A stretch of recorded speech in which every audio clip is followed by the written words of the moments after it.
আসসালামু আলাইকুম দর্শক, চলে আসলাম নতুন আরেকটি ভিডিও নিয়ে। দর্শক, আজকের ভিডিওটা একটা ভিন্ন রকমের ঘটনাকে বেস করে করা, যদিও ফুল ফোকাস ওই ঘটনাতে থাকবে না, আনুষঙ্গিক অনেকগুলো বিষয়ই থাকবে এটার সাথে জড়িত। যেমন ধরুন, গতকালকে আমাদের রাশিদা আন্টি, আচ্ছা রাশিদা আন্টি বলা যাবে না যেহেতু ফাতেহার বান্ধবী রাশিদা খালাম্মা ভিডিও দিয়েছে, হ্যাঁ। তিনি অনেক সুন্দর করে কিছু কথা বলেছেন, ভদ্র সুশীল ভাষায় শালীনতা বজায় রেখে খুব ভালো লেগেছে, খুব ভালো লেগেছে। তো তার এই কথাগুলোর আজকে একটা প্রতি উত্তর আমি দিব, হয়তো প্রতি উত্তর অনেক জায়গা থেকে আপনারা শুনতে পারেন। তো আমি কিন্তু এখন পর্যন্ত কোনো প্রতি উত্তর দেইনি। তো রাশিদা খালাম্মাকে আজকে আমি একটু প্রতি উত্তর দিব। এবং নাজমানটিকে নিয়ে আসলে সবাই অনেক ধরনের কন্ট্রোভার্সি করার চেষ্টা করছে। দর্শক, আমি খেয়াল করে দেখলাম আসলে নাজমানটিকে নিয়ে এত ধরনের কন্ট্রোভার্সি করার কিছু নেই, মানুষটা দেখুন দুনিয়াতে বেঁচে নেই, কিন্তু তাকে নিয়ে মানুষজন যেভাবে করে উঠে পড়ে লেগেছে, প্রত্যেকটা মানুষ আসলে এটা কোনোভাবে মেনে নেওয়ার মতো না। মূল কথা কি, আজকে বাপ্পির একটু একটা জায়গায় আটকে গেছে। জায়গাটা আমি একটু বলি, যদি আজকে বাপ্পি তার মা মারা যাওয়ার সময় পাবনাতে থাকতো, তাহলে ধরে নেন আজকে বাপ্পির লাফানোর চোটে আমরা বাঁচতে পারতাম না। দেখতেন যেদিন বাপ্পির মা মারা যেত সেদিন থেকে বাপ্পি ইউটিউবে ভিডিও দেওয়া শুরু করতো, সেই দিন থেকে ক্যামেরার সামনে আসা শুরু করে দিত, মার জন্য এই করলাম সেই করলাম। দেখতেন সেই দিন থেকে তার আজকে মানে একটা দিনও সে ভিডিও দেওয়া বাদ দিত না। কিন্তু এখন যেহেতু বাপ্পি একটা জায়গায় আটকে গেছে, সে তার মায়ের মৃত্যুর সময় তার মায়ের পাশে ছিল না, এবং দর্শকদের হাতে চরম আকারে তুলে ধরা হচ্ছে। মানে বাপ্পি এখন চরমভাবে চাচ্ছে বাপ্পি তিশা ইউটিউবে আগমন ঘটাতে, ফাতেহা চাচ্ছে অনেক করে ইউটিউবে আগমন ঘটাতে, কারণ অলরেডি তারা কিন্তু 4-5 দিন ভিডিও দিতে পারেনি, এটাই তাদের জন্য অনেক। তাদের ব্যবসা তো ধস নেমে যাচ্ছে, তারা কোনোভাবে ইউটিউবে ভিডিও না দিয়ে দুবেলা খেতে পারবেন না। ওইদিকে ফাতেহা দিনে কথা বলেন, তুহিন তোকে মানে ঝাড়ুর বাড়ি দিবে যদি ভিডিও না দেয়, কারণ তুহিন তো চলে ফাতেহার টাকায়। তো ফাতেহা ভিডিও না দিলে মালয়েশিয়া থাকবে কিভাবে? সো তারা প্রত্যেকটা মানুষ ভিডিও দেওয়ার জন্য পাগল প্রায় হয়ে গেছে, পাগল প্রায় হয়ে গেছে। ওই যে শীতকালে যেমন একটা রাস্তার কুকুর যেমন পাগল হয়ে যায় অকারণে মানুষ কামড়ায়, তারাও পাগল হয়ে গেছে ভিডিও দেওয়ার জন্য, কিন্তু ভিডিও দেওয়ার সাহস করতে পারছে না। কারণ ফাতেহা যেন আমি যদি আগে ভিডিও দিই সবাই আমাকে বলবে টাকা লোভী, মায়ের মৃত্যুর পর ভিডিও দিচ্ছি। সো ফাতেহা অপেক্ষা করছে যেন বাপ্পি আগে দেয়, আবার বাপ্পি ভাবছে আমি যদি ভিডিও আগে দিই সবাই আমাকে বলবে টাকা লোভী। সো সে অপেক্ষা করছে ফাতেহা আগে দিক। তো দিন শেষে দুইজনে অপেক্ষা করছে কে আগে দিবে। তো ফাতেহা ওই দিক থেকে তার চামচা লাগিয়ে দিয়েছে, আর বাপ্পের দিক থেকে তার বীরধর দাঁত দিয়ে তার আশপাশের প্রতিবেশীকে কামড় দিয়ে তাদেরকে লাগিয়ে দিয়েছে।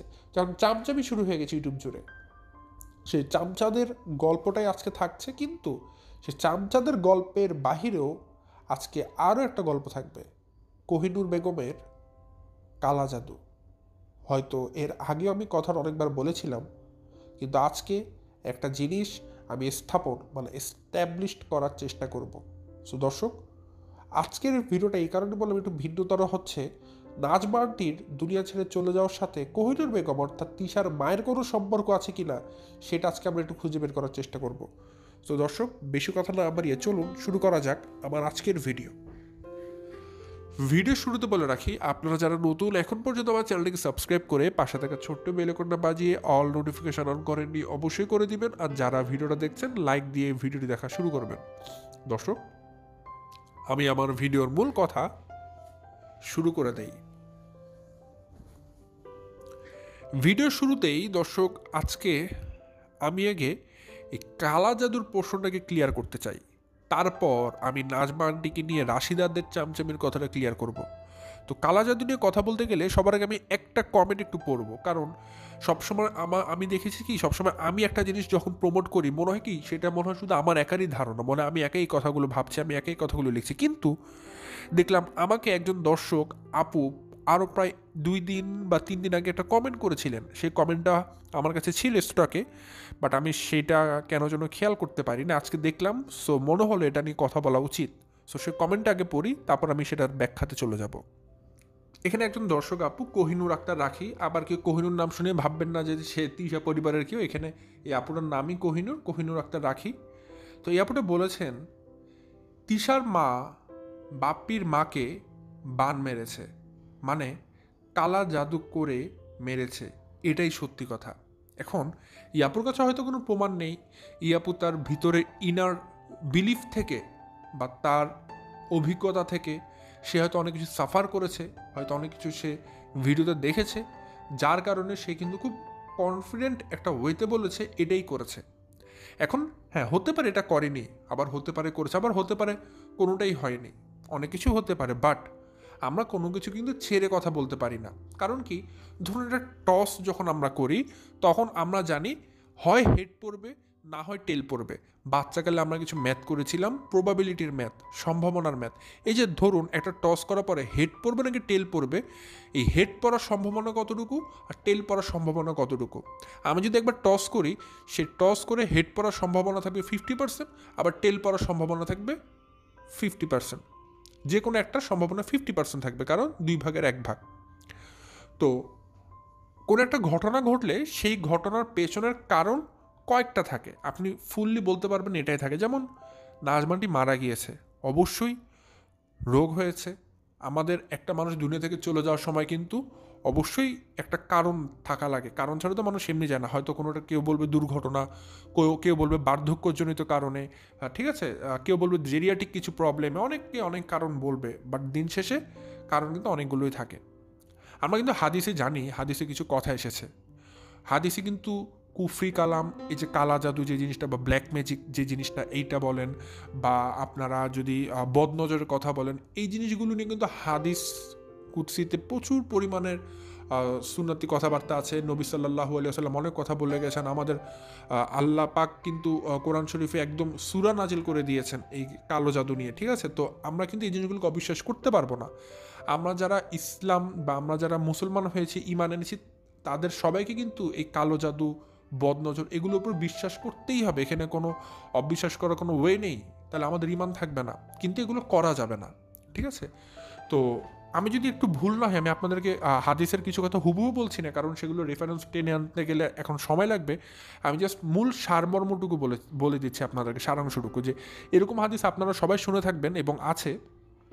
সেটা হচ্ছে যে এরকম কোনো এক সময় হয়েছিল যে বদনজর এত খারাপ একটা জিনিস যে একটা জলজন্ত, মানে একটা জীবন্ত উটকে একদম রান্নার পাতিল পর্যন্ত নিয়ে যেতে পারে। আমি পুরোপুরি একদম হুবহু হাদিসটা বলতে পারিনি দর্শক, আমি জাস্ট একটু অর্থটা বললাম, সারমর্মটা বললাম। যেরকম যে ধরুন আপনি একটা উট দেখলেন, উটটা খুব সুন্দর সুঠাম দেহের, ঘাস খাচ্ছে, হ্যাঁ, মরুভূমিতে চড়ে বেড়াচ্ছে, কিন্তু আপনার বদনজরটা এতটাই বদনজর হলো, বা কেউ একজন এতটাই বদনজর দিল সে উটের গায়ে, দেখা গেল সে উটটা সে এখন আমাদের তরকারির পাতিলে চলে এসেছে, মানে উটটা জীবনটা নেই, মারা গেছে, মানে এরকম বোঝানো হয়েছে আর কি। তো বদনজর কিন্তু খুবই খারাপ একটা জিনিস। বদনজর যে কী পরিমাণ খারাপ জিনিস দর্শক, আসলে কি আমরা এই 2025 সালে এসে আমরা এত বেশি আধুনিক। দর্শক আমার কথাতে যদি বিরক্ত না, আমাকে জানাবেন অবশ্যই, আমি তাহলে কথা কমাই বলার চেষ্টা করবো। দেখা যায় আমি তো সব কিছু কথা বলি, নিজের মন খুলে কথা বলি, যদি আপনাদের সেটাতে বিরক্ত লাগে আমাকে জানাবেন। কারণ এই যে আমি একটা কথা বলছি, কথা আমি এক্সপ্লেনেশনে চলে যাবো, আর আমি এভাবে কথা বলতে পছন্দ করি দর্শক, এভাবে আমার স্বাচ্ছন্দ্য বোধ হয়। কারণ ওই দেখা যায় আমি একটা লাইন বলে দৌড় দিলাম আরেক দিকে, সেটা আমি পারি না। আমি সবসময় একটা এক্সপ্লেন করে ব্যাখ্যা করে তারপর যাওয়ার চেষ্টা করি, বা এক গল্প থেকে আমি আরেক গল্পতে চলে যাই, এটা সবসময় দেখেছেন আমার এভাবেই ভিডিও দিয়ে আমি সবসময় অভ্যস্ত ছিলাম। আশা করি দর্শক আপনারা হয়তো এভাবেই ভালো লাগে, কারণ ভালো না লাগলে অবশ্যই আপনারা এতদিন আমার সাথে থাকতেন না, আমি এটাই ধরে নিয়েছি। তো যেটা বলছিলাম দর্শক, যে এই যে বদনজর বা কালো জাদু, যেটা ধরেন এখন 2025 সালে এসেছি আমরা, আমাদের কাছে হয়তো অনেকের কাছে মনে হয় আমরা এখন আধুনিকতার ছোঁয়ায় পৌঁছেছি, পুরো দুনিয়াটা এখন আমাদের হাতের মুঠোয় চলে এসেছে। আমরা একটা ফোন কলের মাধ্যমে আজকে আমরা বাংলাদেশের আমেরিকাতে আমাদের আত্মীয় স্বজনের সাথে কথা বলতে পারি, যেটা কিন্তু আরও বছর অনেক আগে আমরা এটা কল্পনাও করতে পারতাম না, তাই না? কত সহজ হয়ে গেছে। সো এই জমানাতে এসে আমরা কিন্তু দেখা যায় যে জিন বা এই জিনিসগুলো যে একটা প্রভাব আছে, বা কালো জাদু বা ব্ল্যাক ম্যাজিক বা বদনজর, এগুলোর প্রভাবকে আমরা অনেকেই মানে অস্বীকার করে বসি, ভাবি মানে এটা কীভাবে সম্ভব। এখন কোনো একটা কিছু হলে মানুষ করে কি ভাবে, আমরা সাইকিয়াট্রিস্ট দেখায়, তুমি যাও, তুমি গিয়ে একটা সাইকিয়াট্রিস্ট দেখাও ভালো করে, তোমার মানসিক সমস্যা আছে, ঠিক আছে। কাউকে যদি ধরেন একটা জিন ভর করলো, মানুষ বলবে কি, যাও তুমি গিয়ে একটা সাইকিয়াট্রিস্ট দেখাও, বা তুমি একটা মানসিক ডাক্তারের কাছে চলে যাও। কিন্তু দর্শক দেখা গেল সে ডক্টরের কাছে গেল, হাজারটা সায়েন্টিফিক চিকিৎসা দিয়েও তাকে সুস্থ করা যাবে না যদি তাকে জিন ভর করে থাকে, কারণ সেটা চিকিৎসা হবে অন্যভাবে, সেটা চিকিৎসা হবে রুকাইয়া করে, সেটা চিকিৎসা কোনোভাবে কোনো মেডিকেল সায়েন্স এক্সপ্লেন করতে পারবে না। যখন এক্সপ্লেন করতে পারবে না, সেটার গায়ে ট্যাগ লেগে যাবে সে পাগল। কিন্তু দর্শক সব পাগলই কিন্তু পাগল না। অর্থাৎ যারা আসলে পাগল হয়েছেন, যাদের ব্রেনের সমস্যা হয়েছে, যাদের জেনেটিক কোনো কম্পোনেন্টের জন্য ধরেন পাগলামি বা কোনো আসলে ডিজিজের জন্য পাগল হয়েছে, সেটা পাগল বলা যায়, তাদেরকে মেডিকেল সায়েন্স অনুযায়ী ব্যাখ্যা করতে পারবেন, চিকিৎসা করাতে পারবেন। কিন্তু দর্শক যাদের উপর জিন ভর করেছে বা যাদের উপর কালো জাদু করা হয়েছে, যাদের উপর বদ নজর দেওয়া হয়েছে, যাদেরকে বান মারা হয়েছে, ওদের চিকিৎসা আপনি হাজার ওষুধ খান, হাজার সাইকিয়াট্রিক ডাক্তার দেখান, কোনোদিন সুস্থ করতে পারবেন না যতদিন আপনি রুকাইয়া করবেন, সম্ভব না। সো এই জিনিসগুলো আমাদের মধ্য থেকে আসলে এত বেশি আধুনিকায়ন হচ্ছে, প্রযুক্তি আমাদেরকে এত বেশি ছেয়ে ফেলেছে, আমরা এই জিনিসগুলোকে অনেক সময় অবিশ্বাস করে ফেলি। কারণ এখনও দেখবেন অনেক মানুষকে এগুলো বললে হাসাহাসি করবে, বাট ভাই হাসাহাসির কিছু নেই। আপনারা এটার ডিপ যে ইনার যে শক্তি বা এটার যে এত প্রভাব, এটা কখনো ফিল করতে পারবেন না যতক্ষণ না আপনি এটার শিকার হবেন, ফিল করতে পারবেন না। সো ইসলাম সম্পর্কে দর্শক জানার কোনো শেষ নাই যদি আপনি জানতে চান। তো আমি আসলে এই কথাটুকু এই কারণে বললাম যে কুফরি কালাম এত খারাপ জিনিস বা বানমার এমন খারাপ জিনিস দর্শক, সেটা একদম আপনাকে কবর পর্যন্ত নিয়ে যেতে পারে। এখানে আপনি কোনোভাবে এটাকে অস্বীকার করতে পারবেন না। যারা এটা সাক্ষী, যারা এটা খুব ভালোভাবে এটা শিকার হয়েছেন, তারা জানেন ভাই এটার কঠিনতা কত বেশি।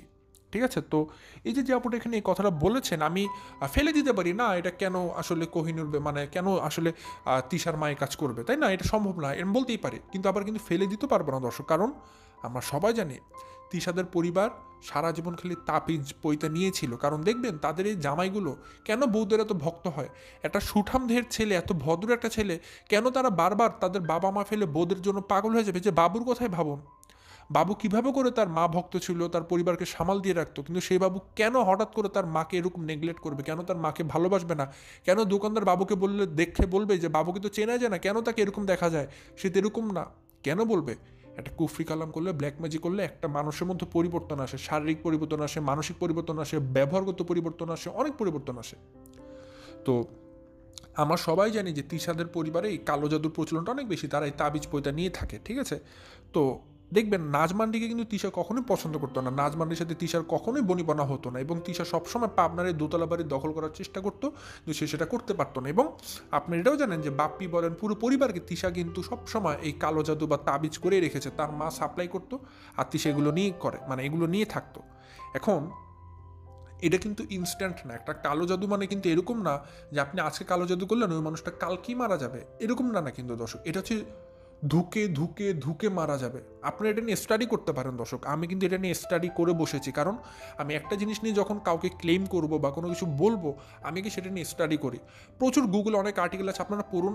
আমি পার্সোনাল দর্শক, আমি এখন বলছি না যে আমার গায়ে গুজবাম্প দিচ্ছে, আমার গায়ের পশম খারাপ হয়ে যাচ্ছে ভয়তে। কারণ আমি যখন গুগলে এগুলো সম্পর্কে আর্টিকেল পড়েছি, বিভিন্ন ইউটিউবে, ফেসবুকে এগুলো নিয়ে পড়েছি, দর্শক বিশ্বাস করবেন না, আমি যখন রাতে পড়ছিলাম, আমি কখনো ভূত প্রেত এগুলোকে ভয় পাই না। দেখবেন হরর মুভি দেখি রাত্রেবেলাতে, আমার কোনো ভয় লাগে না, কিচ্ছু মনে না। বাট যেদিন আমি ব্ল্যাক ম্যাজিক সম্পর্কে স্টাডি করছিলাম দর্শক, আমি রীতিমতো আমার রুমে লাইট জ্বালিয়ে রেখেছিলাম রাত্রেবেলা, আমি নিজে ভয় পাচ্ছিলাম। কারণ এটা তো আসলে বুঝতে পারছিলাম, আমি যখন হরর মুভি দেখি বুঝি এটা তো একটা মেকি জিনিস, এটা বাস্তব না, ভয়ের কী আছে। কিন্তু যখন আমি ব্ল্যাক ম্যাজিক নিয়ে পড়ছিলাম, কোথাও না কোথাও আমার মস্তিষ্কে এটা খেলছিল, এটা তো বাস্তব জিনিস, এটা তো ভুল কিছু দেখছি না, তার এটা তো সম্ভব, এটা তো হতে পারে, তাহলে কি আমার সাথে কিছু ভয় অটোমেটিক লেগে যায় দর্শক। সো এই কারণে বলছি এটাকে অস্বীকার করার কিছু নেই।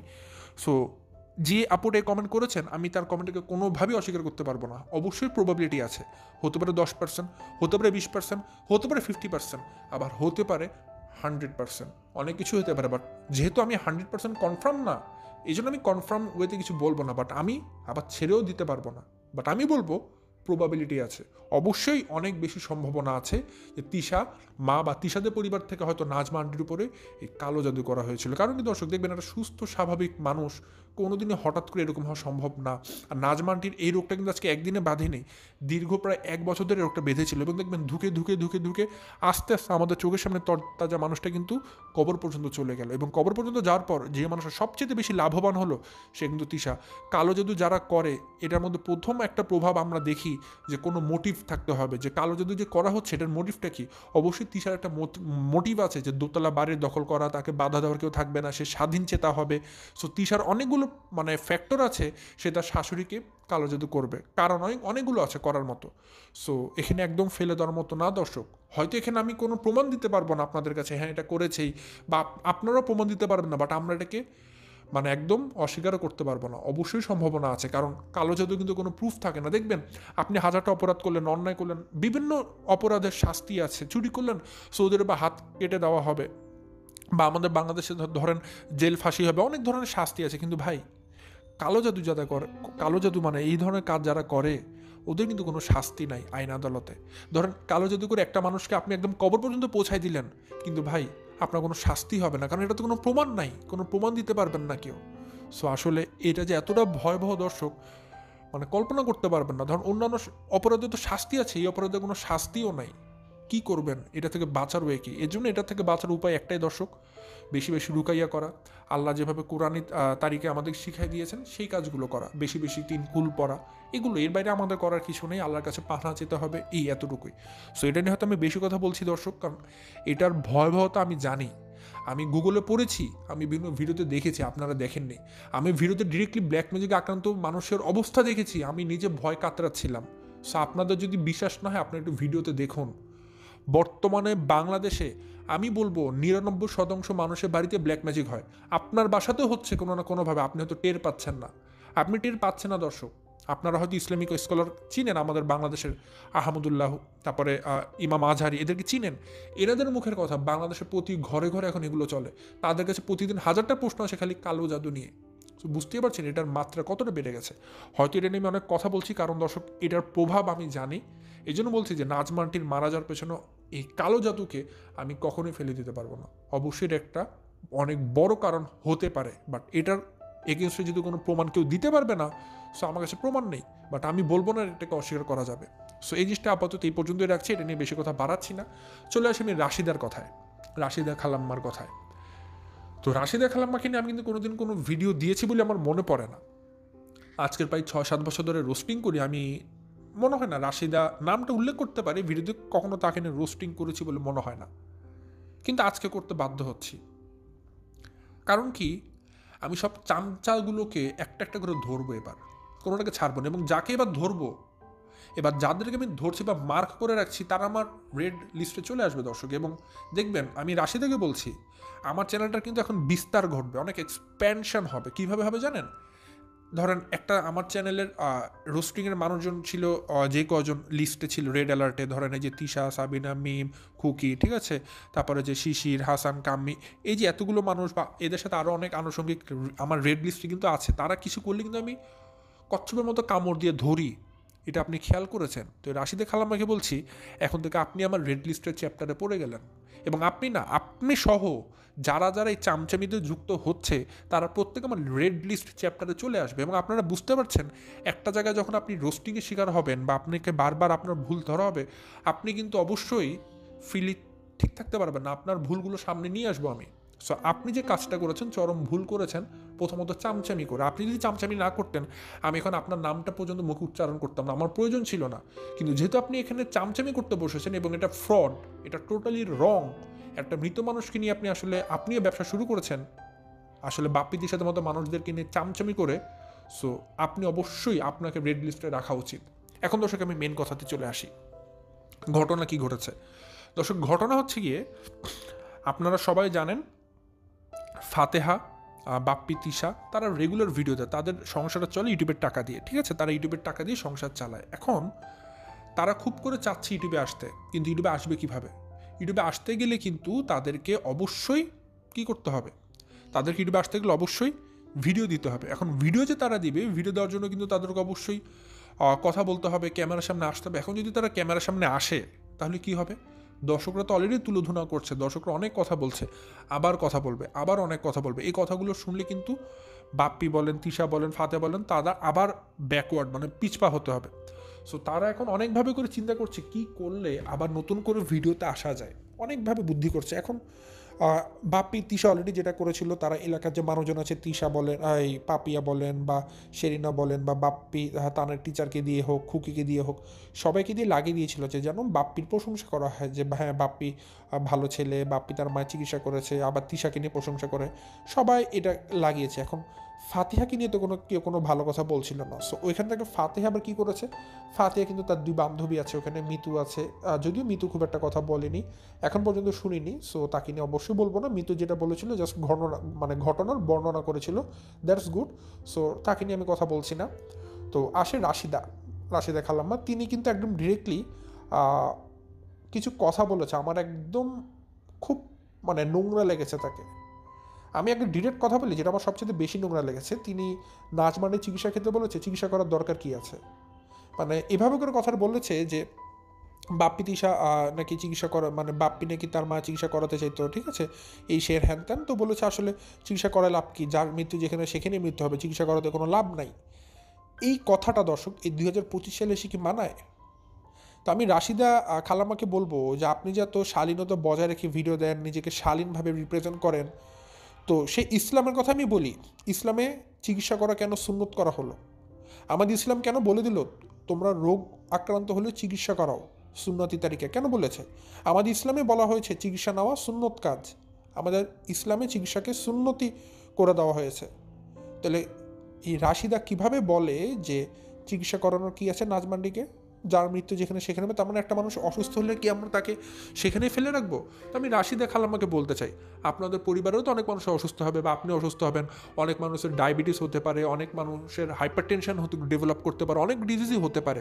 তো ভাই, আপনি কি এখন একটা মানুষের প্রেশার বেড়েছে বলে আপনি ওষুধ খাবেন না, নাকি প্রেশার বেড়েছে আপনি বসে থাকবেন? যদি তাই হয়, যদি চিকিৎসা নেওয়া সুন্নত না হতো, আমরা তো চিকিৎসা করাতাম না। এই যে দেখুন, একটা মানুষের হাই প্রেশার, ধরেন একজনের প্রেশার বেড়ে 180-200-তে চলে গেলো বিপি, সে যদি একটা প্রেশারের ওষুধ খায়, তার প্রেশারটা কমে 120-এ চলে আসলো, এটা কি ভালো হলো না? আল্লাহ তো এই কথাটাই বলেছে, তোমাদের রোগ হলে তোমরা চিকিৎসা করো। তাহলে এটা কি আমরা কোনো অন্যায় কাজ করলাম? ইসলাম কি ভুল বলেছে? অবশ্যই না। সো একটা মানুষের প্রেশার বেশি, সে কি এখন ওষুধ না খেয়ে থাকবে? তাহলে তো সে 2 দিন পর স্ট্রোক করবে, সে তো হার্ট অ্যাটাক করবে।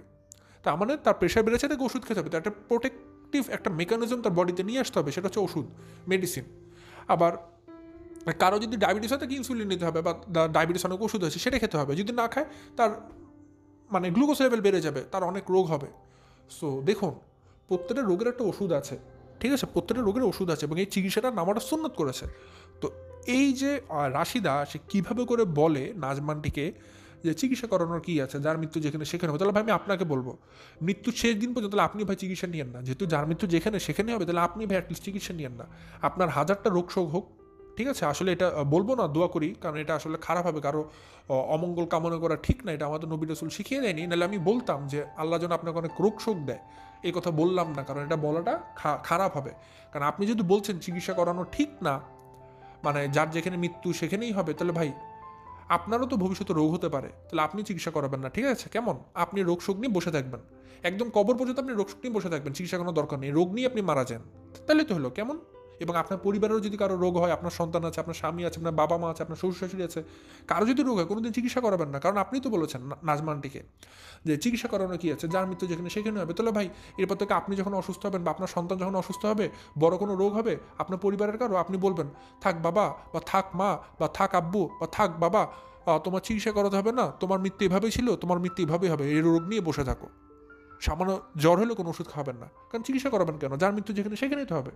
বলেন দর্শক, আমি কি ভুল কথা বললাম? অবশ্যই ভুল কথা বলিনি।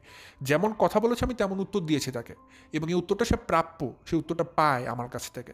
কারণ তিনি কথা বলার অধিকার রাখে না যে নাজমান্ডিকে যে যার মৃত্যু যেখানে সেখানে হবে, চিকিৎসা করানো কি আছে। খুবই জঘন্য একটা কথা বলেছে, মানে বেশি আবেগপ্রবণ হয়ে, বেশি চামচামি করতে গিয়ে, মানে বেশি আবেগী কথা বলে ফেলেছে। যেমন ওই যে আমরা কিন্তু বিভিন্ন কথাবার্তা শুনেছিলাম, তো যাই হোক, সেই সমস্ত কথায় আসলে না যাই।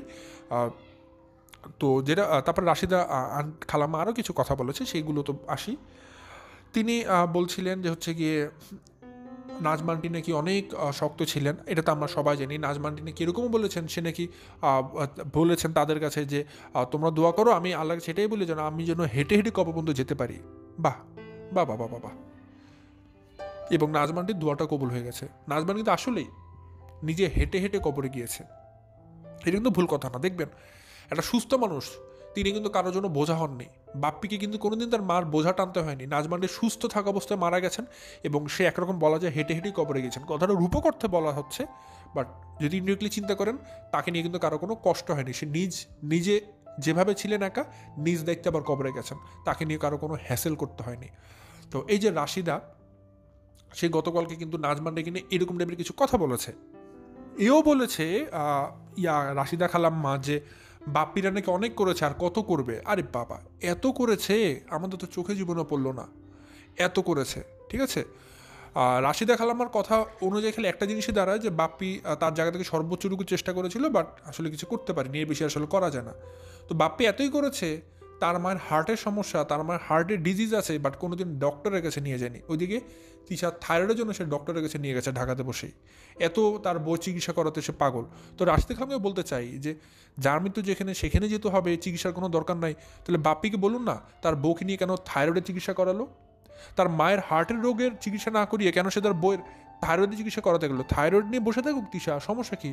সমস্যা নেই তো, যার মৃত্যু যেখানে সেখানেই তো হবে আপনার ধারাভাষ্য মতো, তাই না? এত উচ্চ শিক্ষিত মানুষ আপনি, আমি তো আপনার কথার সাথে পারবো না অবশ্যই। সো আমি আমার স্বল্প জ্ঞান দিয়ে এতটুকুই আপনাকে বলতে পারবো সর্বোচ্চ। তো যাই হোক, এখন দর্শক আসলে বাপ্পিদের মধ্যে যে টেন্ডেন্সিটা কাজ করছে, আমি একটা অগ্রিম কথা বলে রাখি, অগ্রিম কথা তো অনেক বলেছি, একটা অগ্রিম কথা আমি বলে রাখছি, বাপ্পি নেক্সট যেদিন ভিডিও দিতে আসবে সে এইভাবে করেই আসবে। কিভাবে আসবে জানেন দর্শক? দর্শক আসলে ঘটনা হচ্ছে গিয়ে, আমি তো আমার মা হারিয়েছি, মা হারানোর বেদনা, মা হারানোর কষ্ট যে কি সেটা আপনারা কি বুঝবেন, আমি বুঝতে পারছি। আমার কাছ থেকে জানুন, আমি মা হারানোর বেদনাতে কাতর হয়ে গেছি। তা আমি বলবো যে আমি যে কষ্ট পাচ্ছি আপনারা এই কষ্ট না পান, কারণ মা বাবা যে কি পরিমাণ অমূল্য সম্পদ সেটা আপনারা বুঝবেন না। তা আপনাদের যার যার মা বাবা জীবিত আছেন, সময় থাকতে এখনই তাদেরকে ভালোবাসুন, তাদেরকে সম্মান দিন, তাদের আবদাগুলো পূরণ করুন। আমার তো আর মা বাবা নেই, আমার মাথার ছাদ এখন খালি হয়ে গেছে, আমি তো আর কিছু চাইলেও করতে পারবো না, আমার শোক আর আপনারা তো বুঝতে পারবেন না। এই কথা এইভাবে সে বলবে, দেখবেন ভাষণ দিবে, মিলিয়ে নিয়েন দর্শক, এই কথাটা এইভাবে করেই বাপ্পি বলবে। বাট আমি বাপ্পিকে বলতে চাই, এটা আপনার রোগ, আপনার দোষ, রক্তর মধ্যে অনেক দোষ আছে। আপনি আপনার মায়ের মারা যাওয়ার সময় যেমন আপনার মায়ের পাশে ছিলেন না, আপনি কিন্তু ভুলে গেলে হবে না আপনার বাবার মৃত্যুর সময় পাশে ছিলেন না। দর্শক হয়তো এ কথাটা অনেকে ভুলে গেছেন, আমি একটু স্মরণ করিয়ে দিতে চাই। এটা বাপ্পির আজকে নতুন না, বাপ্পি এতটা অপদার্থ, এতটা কুলাঙ্গার সন্তান, এতটা অপয়া সন্তান, নাজমানটি এতটা অপয়া একটা সন্তানকে তার গর্ভে ধারণ করেছেন, যেই সন্তান কিনা তার মা বাবা দুজনের মৃত্যুকালীন সময় তাদের পাশে থাকতে পারেনি, মৃত্যুকালীন সময় তাদের পাশে ছিলেন, এবং এটা তাদের পরিবারের অভ্যাস। বাপ্পি যেদিন থেকে তিশা পরিবারে বিয়ে করেছে সেদিন থেকে অধপতন নেমে এসেছে, কারণ তিশা পরিবার কেউ মৃত্যুকে গণ্যমান্য করে না। দেখবেন বাবু তার বাবার মৃত্যুর সময় পাশে ছিল না, এটা তাদের পরিবারের অভ্যাস, কেউ এটাকে কিছু মনে করে না।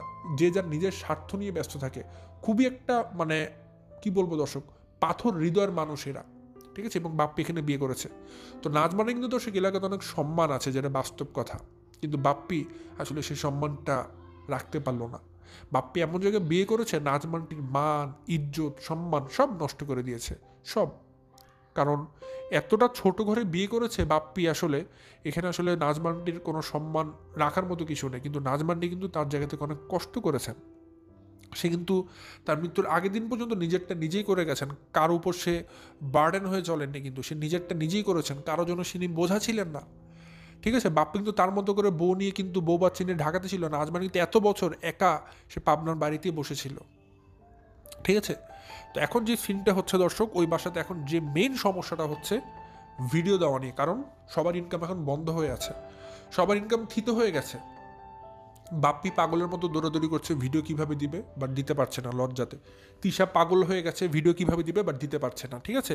প্রত্যেকটা মানুষ এখন ভিডিও দেওয়ার জন্য, ওইদিকে ফাতেও কিন্তু ভিডিও দিতে পারছে না, পাগল হয়ে গেছে। তো এই যে দেখুন, এরা চলে ইউটিউবের পয়সা দিয়ে। তো তিশা তো জানেন ইউটিউব নিয়ে কী পরিমাণ পাগল, তার জীবন থেকে সব মানুষ চলে গেলেও সে কষ্ট পাবে না যদি ইউটিউবটা থাকে। মানে তার লাইফে তিশার সব কিছু হচ্ছে ইউটিউব, যদি ইউটিউব তার লাইফ থেকে চলে যায় সে একদম ওইখানে শেষ হয়ে যাবে, সে একদম ওইখান থেকে একদম উপরে উঠে যাবে আর কি, সাথে সাথে সেই শোক নিতে পারবে না তার লাইফ থেকে ইউটিউব চলে গেলে। তো তার জীবনের মেইন জিনিসটা হচ্ছে ইউটিউব। তো ঘটনা হচ্ছে কি দর্শক, মেইন ঘটনাটা হচ্ছে এখন সবাই ভিডিও দেওয়ার জন্য পাগল প্রায়, কিন্তু ভিডিও কিভাবে দিবে সেটার কোনো ব্যবস্থা তারা করতে পারছে না, কারণ তারা জানে ইউটিউবে যে পরিমাণ কালার বাপ্পি আর তিশা এবার হয়েছে, কারণ তার মা মারা যাওয়ার সময় বাপ্পি এবার তার মায়ের পাশে ছিল না, সে নাচতে ছিল পদ্মার চরে রীতিমতো। সো এটা চরম নোংরা কাজ ছিল, এটা বাপ্পি নিজেও বুঝতে পারছে, সে আয়নার সামনে দাঁড়িয়ে তার চোখ মিলাতে পারছে না, যদিও লজ্জা লাগছে না, ভুল কথা বলছি, সে লজ্জা পাচ্ছে আমি দর্শকের সামনে কিভাবে আসবো, ভয় ভয় পাচ্ছে আর কি, ঠিক আছে? তো বাপ্পির আসলে তার মা মারা যাতে কোনো কিছুই হয়নি, তার কোনো কিছু যায় আসে না, সে এখন চিন্তা করছে ভিডিও কীভাবে দিব। তো আসলে আমি বাপ্পিকে বলি, ভাই আপনি তো যে পরিমাণ নির্লজ্জ, আমি আপনার কানে কানে বলি একটু শুনেন, আপনি তো নির্লজ্জ, বেহায়া একটা অপয়া সন্তান, আপনি অপদার্থ কুলাঙ্গার, এটা আমরা সবাই জানি। সো আপনি চিন্তা করেন না ভাই, আপনার হয়তো দাড়ি পেকেছে, কিন্তু আপনার ওই কুলাঙ্গারগিরি, অপদার্থগিরি, আপনার অপয়া চেহারাটা জীবনও যাবে না। সো আপনি ভিডিও দিতে পারেন, আমরা জানি আপনি কেমন, আপনি একটা কেমন পুরুষ আমরা জানি ভাই, নির্দ্বিধায় ভিডিও দেন। আমরা ধরে নিয়েছি আপনি এগুলো করবেন না, চলতে মানে এত লুকোচুরির দরকার নাই, ঠিক আছে? আপনার যে চক্ষু লজ্জা বলতে কিছু নেই আমরা জানি, সো আপনি ভিডিও দিতে পারেন, সমস্যা নেই, কারণ আপনি তো এটার জন্য বসে আছেন। বরং আসলে এত লুকোচুরি করে, এত মানুষদের চামচামি করিয়ে আসলে আর নোংরা হয়েন না। এর থেকে ভাই আপনার দরকার ভিডিও দেন। এখন বাপ্পিদের অবস্থা সেরকম, যে যাওয়া সে তো গেছেই ভাই, তার জন্য এখন আমরা আমাদের ইনকাম কেন বন্ধ করব? একই ঘটনা ফাতিহার সাথে ঘটছে, একই ঘটনা বাপ্পির সাথে ঘটছে। তো এখন তারা সব জায়গাতে ভিডিও দেওয়ার জন্য চিন্তা করছে কীভাবে ইউটিউবে আসবে, এই জন্য চামচা লাগিয়ে দিয়েছে। বাপ্পি ঢাকা মানে পাবনাতে বসে কিছু চামচা লাগিয়েছে, ফাতিহা মালয়েশিয়াতে বসে। এখন এই চামচামদেরকে দিয়ে তারা আগে কিছু পক্ষপাতমূলক কিছু কথাবার্তা বলাবে, নিজেদের কিছু সাফাই গাওয়াবে, তারপর দর্শকদের অবস্থা বুঝবে। যখন দেখবে যে দর্শকরা এখন একটু ঠান্ডা হয়েছে, এখন পরিস্থিতি একটু কুল হয়েছে, রোস্টাররা রোস্টিং করে থামিয়ে দিয়েছে, এখন আমরা একটু আগমন করি। সবার আগে হয়তো একটু মিমকে গুতা দিবে, এই মিম তুই একটা ভিডিও দে, মিম একটা ভিডিও দিবে বাসার পরিস্থিতি নিয়ে, বাবুকে একটা গুতা দিবে, বাবু তুই একটা ভিডিও দে। তারপর মিম আর বাবুর ভিডিও দিয়ে মিমরা যখন একটু গালিগালাজ খাবে, তারপর তিশাকে বাপি বলে, তিশা তুমি একটা দাও দেখি কী অবস্থা হয়। পরে তিশা একটা দিয়ে আবার ডিলেট করবে দেখবেন, পরে তানজিল একটা দিয়ে আবার একটু ডিলেট করবে দেখবেন। পরে শেষে আসবে মানে মেন রাজা রানী বাপ্পি আর ফাতিহা, তারা আসবে সবার শেষে, একে একে আসবে এবং সময় দিন সবাই আসবে। এখন বাপ্পি আর ফাতিহা দুজন ধাক্কাধাক্কি করছে। ফাতিহা বলছে বাপ্পিকে তুই আগে দে, বাপ্পি বলছে ফাতিহাকে তুই আগে দে, বাট কেউ আগে দিচ্ছে না। সো আগে দিবে এরা, চেলাপুলা যারা আছে, মিম, তিশা, বাবু, তানজিলা, এরা আগে ভিডিও দিবে। এদের ভিডিও দেওয়ার পরে দর্শকদের রেসপন্স দেখে বাপ্পি, তিশা মানে বাপ্পি আর ফাতিহা অবস্থা ভেদে তারা ইউটিউবে আসবে। বাট আসবে, শিওর থাকেন, অবশ্যই আসবে, আসতে হবে তাদেরকে। কারণ তারা খাবে কি, তাদের চলার মতো তুবাই একটাই, আর তো কিছু নাই। তারা এটা করেই খায়, ফাতিহা এটা করে মালয়েশিয়ায় থাকে আর বাপ্পি এটা করে সংসার চালায়। সো এটা তাদের করতেই হবে, এটা হচ্ছে বাস্তব কথা। সো যাক দর্শক, এই ছিল আমার আজকের ভিডিও। আজ আমি শুধু বাড়াচ্ছি না, এখান থেকে বিদায় নিচ্ছি। সবাই ভালো থাকবেন, সুস্থ থাকবেন। আসসালামু আলাইকুম।